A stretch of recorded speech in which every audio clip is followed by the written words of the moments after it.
Hello everyone! I don't normally make YouTube videos, but I wanted to make one on my morning routine just because I've been the most productive I ever have been since implementing it, and also in the best moods daily. This morning routine regulates my daily mood. It takes about an hour and it primes me for the day and I feel great. I also felt called to do this video because I've been telling people like, yeah, I'm working 50-ish hours a week, and they're like, holy shit, that's like so much, like aren't you gonna burn out? And I'm like, no, like it works really well, like because of this morning, like because I have my morning routine. That's like my time for the day. I'm working like 20 hours in the restaurants, and I work part-time in a couple restaurants, and then I spend like 30 hours a week on my business, but it works like really well. I still have enough time for a social life, and yeah, I'm dubbing the reason for why it's working well because of this morning routine. And if you're wanting to implement a morning routine or change yours, I hope that this video is helpful.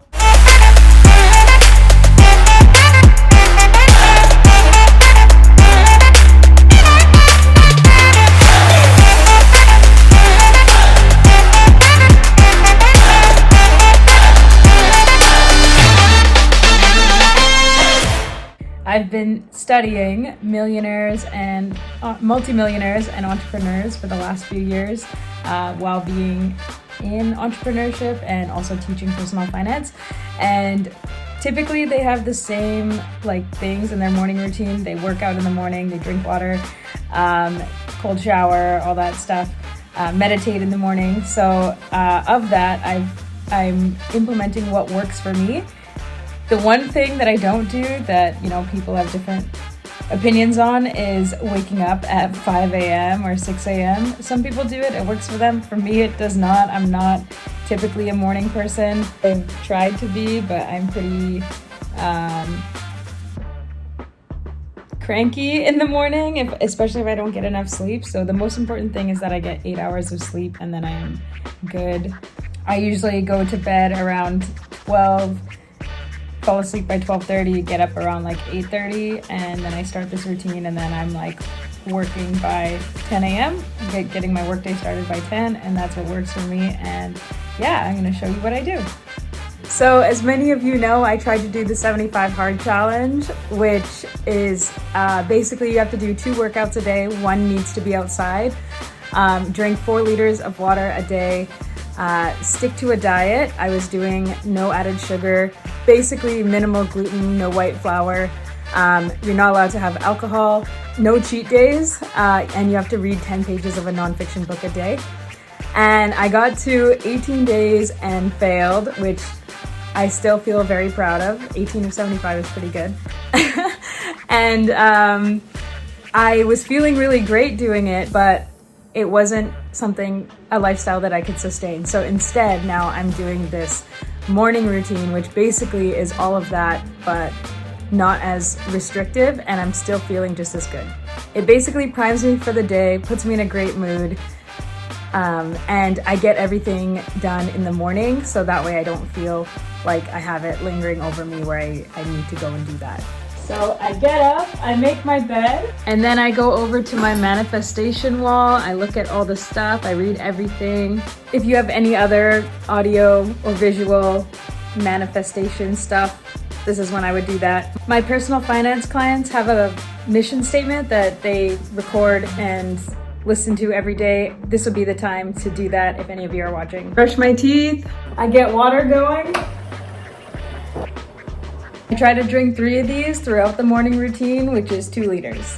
So after my water, I will go outside and I will take 10 to 20 deep breaths, appreciate the view.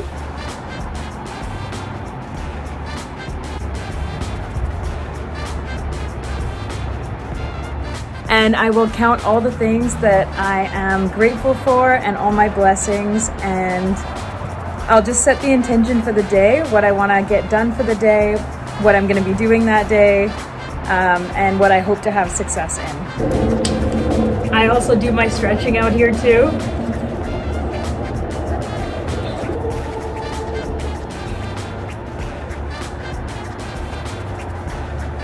And then I get into my workout and I try to do a few different things for my workout. Some days I will do weight training. Some days I'll do cardio. Some days I'll do yoga. I try to do like 2 or 3 days of like heavy weight training, and the rest I'll do like mixed cardio or like stuff like this, HIIT, or some days I'll swim. And I try to work out minimum of 30 minutes a day. Usually it's 45 minutes to an hour. And recently I've been going to the sauna as well. So I will do a workout and then go down to the sauna. I'll try to do that at least 3 times a week, but today won't be one of those days. Okay, and this is my favorite part of the day. I get into peak state. I have this peak state playlist. I'm in front of my mirror. I usually play it from here, but I'm using my phone to record. I'm kind of worried this is gonna get flagged for copyright, but usually I'd play this music. It's all really hype stuff, and I like literally jump around and dance, and I have tons of fun, and I'm looking at myself in the mirror, and I'm like, you're fucking awesome, you're amazing, you're beautiful, like all the things that I want to be, I tell myself I am. And it looks like this.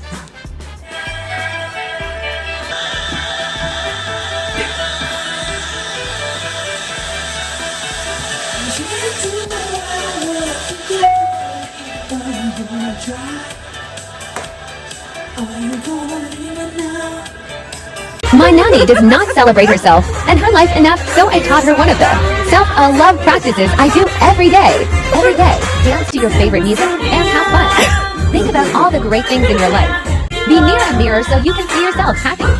Celebrate. Tony Robbins taught me this, peak state, getting into peak state, and it basically just, brings your energy up. It makes you feel good. The way we have energy is by creating it within us, so you can get your mood up by doing this. In the Tony Robbins programs, we've done like UPW, like Date with Destiny, all those ones. You get into peak state like 30 times a day. And like, when you need a little bit energy boost, you just play a good song, jump up and down. The way to change your mood is to change your physiology. So that's kind of how you do that. And I post this almost every day on social media, me just like getting in peak state. Next thing is a cold shower. I usually start with warm water, cleanse myself, bathe, feel good, and then I switch it to cold. Cold showering and cold water therapy have very good benefits. It's good for your muscles, it reduces stress, but mainly it's really good for your mindset. It shows you that your mind is stronger than the physical. So, mind over matter, they say this is like proof that if you tell yourself everything's fine, it's not uncomfortable, you just show yourself that your mind is your strongest muscle almost. And again, it's uncomfortable doing it, but when you get out, you feel so strong and good. Again, I'm drinking water throughout this whole thing. And lastly, I make my coffee and then I get to work. I basically, for the first hour of work is just housekeeping stuff. I drink my coffee, work for an hour, replying to emails, checking what calls I have for the day, planning out the rest of the day. I usually start working at 10, and then after about an hour, I have breakfast, high protein, peanut butter, eggs, and then I start my workday. While I'm making breakfast, I will listen to an audiobook. So, if we're bringing it back to comparing it to 75 Hard, I'm a pretty slow reader, so listening to an audiobook satisfies that need, that want to, learn and be reading, but not actually reading. And then I jump into my workday for a few hours and then have lunch and all the rest of the day. Another thing I do that helps with my ADHD is when I'm working, I listen to alpha, delta, gamma waves, like the music, and that helps with focus as well. When I don't do this routine, it changes my day drastically. Like when I stay over at my parents' place or at a friend's place and I don't have all my stuff to do this, there's a huge drop in productivity typically for me. So yeah, thanks for watching. If you've made it this far, I am glad it was entertaining enough. And I'll see you next time.